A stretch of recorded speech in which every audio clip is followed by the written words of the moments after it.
I have a huge hoarding problem in Genshin. At least, that's what a lot of my friends would tell me whenever I showed them the overflow of resources that I have littered here and there in my account. However, all that hoarding didn't prevent me from being an idiot who completely forgot to start farming for Keqing Pro 4K Max over here, just days before it's time for her release. So the moment I realized it, I went to work and I decided to use the opportunity to show you guys how people who are too scared to use their resources really farm for upcoming characters. Right, let's get straight into it. Of course, to start things off, we gotta figure out what our champion duelist needs. And you can easily find this out by looking around any build sites that you can think of, and they'd probably have the information ready and waiting for you. The first three things that I like to immediately take note of is what local specialty they will need, the type of talent materials they need from the region's talent domain, and the weekly boss materials. The reason I particularly fixate on these three resources is because they are time-gated. Local specialties take 2 in real-life days to respawn in the world, and talent materials are time-gated by the particular days of their availability, while weekly boss materials are obviously time-gated by the fact that you can only do them once per week. So if possible, I like to maximize the time available to farm these things whenever they are either respawned or when they are actually available in their respective domains. Now let's focus on the local specialty first. In Claran's case, she needs the starfish-looking thingy called the lumitoir. I'ma call it starfish for the rest of this segment though, cause I'm not even sure if I'm even pronouncing it correctly, and I don't wanna risk memeing myself through blasphemy of the French language. After I figure that out, I'll head straight to the Genshin interactive map and immediately look at how many of those are available in the world. In this case, there are 79 of them in total, which is time for some quick maths. To fully ascend any character, you need 168 of their respective local specialties. So if there are 79 starfishes in total in the map, then you need to farm those routes twice, plus another round for the last 10 that you'll need. That means you need at least 3 days to farm the entire amount. Now, for the last 10 starfishes that you'll need, you can either wait for another 2 days for them to respawn, or suck up to either a friend or a random, join their world, and gather that last 10. However, a hoarder tip that I can give you that could help you avoid having to ever make this kind of choice is to employ a little bit of something that I like to call as passive farming. No, this is not one of those crypto things, but rather, it's a small thing that I like to do over time, which is meant to help me when these sort of, I only need a little bit more of these materials, but I don't want to wait, nor do I have the time to wait, and I don't want to have to go into someone's world for it. Passive farming is literally the act of picking up every little thing that you come across while you happen to be going through your daily playthrough of Genshin. And when I say everything, I mean everything. Walking towards a commission and you see a couple of mints or marcons along the way? Take them. Teleporting somewhere and then you see that local specialties have respawned? Take them. If a 2E agent suddenly charges at you while you're just minding your own business? Kill him, and then take their materials. Whatever little thing you see or encounter along the way, just either take it or kill it. Especially when you already have a rather built traveling team, doing this shouldn't take you more than 10 to 15 seconds. Hell, if you're literally walking past a plant or something, and you can pick them up with just a small change in your direction, then do it. The amount of people I see who are unwilling to make that very minuscule detour to pick something up and then complain that they never have enough of a certain material later on just astounds me at times. By making this a subconscious habit, you will slowly build a healthy bank of random items that might come in handy for times such as what I mentioned before. When I was about to start buckling down to farm for these starfishes, I checked to see how much I had in my inventory, and thankfully, I already had 37 of them lying and waiting. This meant that I won't need to wait for that extra local specialty rotation or go into someone else's world for those extra 10 starfishes. A little something for you guys to think about. Now, back to the actual farming. I would then start segmenting the farming routes for these starfishes through what I can see from the interactive map. I like to clear a certain small area of where these items are, mostly by doing a left to right sweep of said area. I segment them off this way so that I can make sure that the amount I'm picking up in-game is in line with what I see on the interactive map. Makes it easier to keep track of how much I picked up and if I ended up missing anything. In cases like the starfishes where the items can also either be underground or underwater in Fontaine's case, you can use the interactive map's ability to showcase the different ground levels of the terrain and focus on farming certain levels of the map at a time. This way, you won't be confused over which of these items are actually located in what levels of the map, and you won't be confused by the map's occasional lack of detailing where exactly certain item locations are, if you were to view it in its default state. Rinse and repeat this process until you'd have successfully farmed all of them off the map. I like to keep a mental note of how much of those items I have before I started farming so that I can cross-check the amount at the end of the session, but that's just if you want to keep an extra layer of assurance. With the local specialty out of the way, the rest of the items are a lot more straightforward to farm. The talent material is something that you really don't have a choice of in terms of when to farm, since they alternate depending on the day. So obviously you'd want to prioritize getting the ones you want when they are actually available and using the Sunday selector to do just that. A habit that I've built throughout my Genshin days is to keep a healthy amount of each talent scrolls and topping them up whenever they started going below the number that I like to comfortably keep them at. My threshold for a comfortable amount is to always have somewhere in the neighborhood of 300 of the blue talent mats readily farmed. Apart from the Mondstadt ones, because that domain is pure cancer. I don't normally keep track of how much greens and purples I have, but the general consensus in my mind is always, if you have 300 blues, you should also have plenty of the greens lying around, and you'd also have a comfortable amount of blues to at least get your new character's talent levels to all 8s. In Cloran's case, she uses Fontaine's Justice talent materials, which I may or may not have overfarmed for this particular occasion. Someone from my Discord actually told me that you need an equivalent of 1,215 greens to max out a character's talent pool.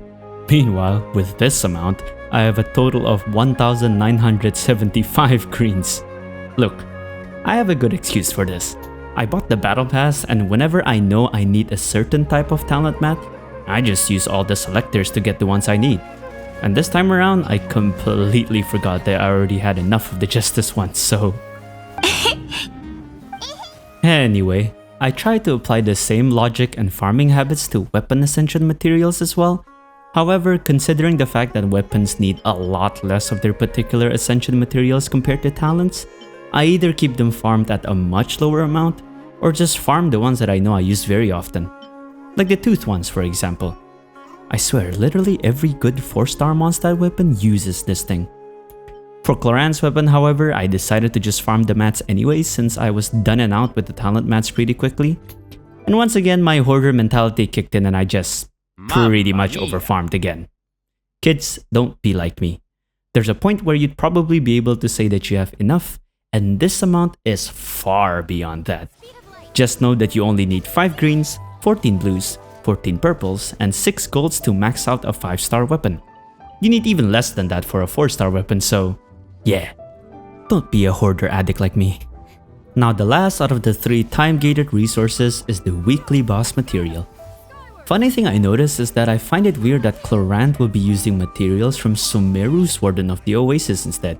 Makes you wonder if she was supposed to be released a lot earlier than we thought. But I guess Hoyo wanted to spare another waifu for the end of this Fontaine patch, to which case, fair play I guess. Besides, that works a lot better for me too, since with the amount of times I farmed that boss, mainly because of the epic OST,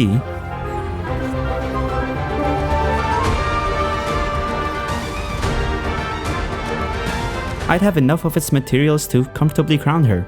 I have plenty of crowns as well, and not to mention the amount of dream solvents that I have stored and have never felt the need to use for.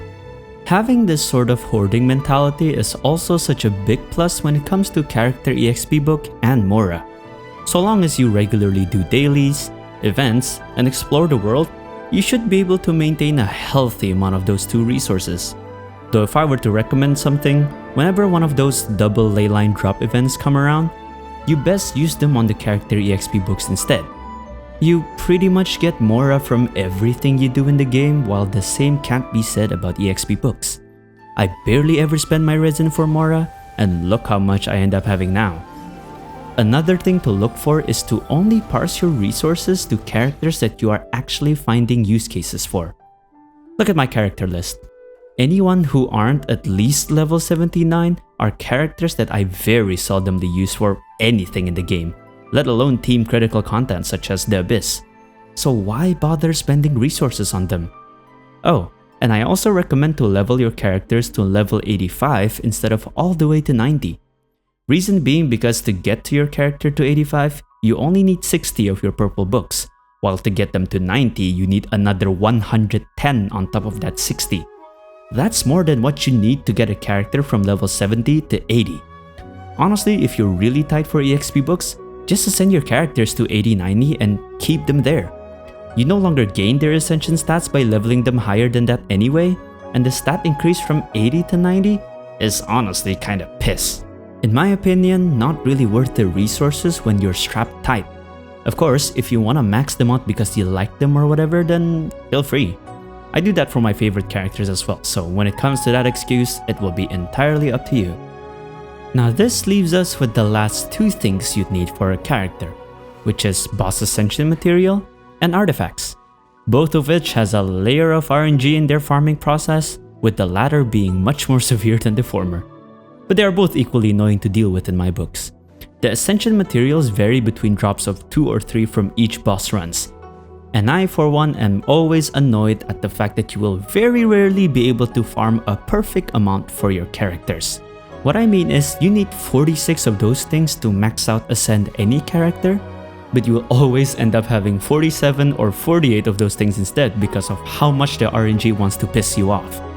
Case in point, look at the amount of 1s and 2s of these boss materials that I have left over from when I ascended my other characters. It's beyond infuriating at times, man. They really should just set it to a fixed drop of 3 per run, especially because I'm already AR 60. Plus, it'll make it feel much more worth it for me to use the mountain of fragile resins I have from my battle pass purchases, rather than groaning every time I get a 2 drop for one of those runs. In terms of artifacts, I don't think there's really much else to say here. Pre-farming artifacts will always be such a hit or miss thing to do, and if the set that you need for your character is either a new set or one that's only gonna be out with the character itself, then you generally have 2 options. Keep farming that set until you get a usable enough combo to put on a character, or do the more commonly chosen path of temporarily, or permanently in some cases, shifting the artifacts of your old characters into your new one. In Claran's case, you can just follow the traditional Electro DPS combo of whatever 2-piece attack percent set, Gladiator, Shimenawa of that kind, with 2-piece Thundering Fury. Of course, Fragment of Harmonic Whimsy will still be her best set down the line, but I don't know if it's just me, but not only is my luck for that set abhorrently shite, but I also rarely get them over the Unfinished Reverie set instead, which leaves me with little to no option to even use Harmonic Whimsy in the first place. And when it comes to how much trash 5-star artifacts I keep around, yeah, I don't really have an excuse. This is just me being lazy to parse through them or reroll them from the strong boxes. I do try to keep a certain amount of 4-star and 3-star fuel though, so at least there's that. Okay, so what can you really take away from this video? Hoarding is alright, to a certain degree anyway. The only thing you really can't hoard is Primo Gems, so feel free to sit on any amount of resources that you want. But what I really want to drive home again is the whole passive farming thing though. Trust me guys, in the long run, doing that whole thing regularly will be your one true savior when it comes to making sure that you've got materials at the ready. It really doesn't take much to do it anyway, so why not? That's about all I have for this video. If you got all the way here, then thank you for making it this far. If you didn't, then thank you for coming by anyways. I have a similar video about pre-farming that I did for Honkai Star Rail instead, so I'll put it at the end of the video if you guys are interested in that one too. Once again, thanks for watching. Hope you guys enjoyed the video and have found it to be entertaining or useful. Feel free to leave a like and let me know if you got any additional thoughts in the comments down below. Good luck to any of you who are pulling in this upcoming 4.7 patch, and happy hoarding for those of you who are skipping this patch and are waiting for Natlan characters. With all that said, my name's Leafy, and until the next video, I'll see you all next time. Sayonara.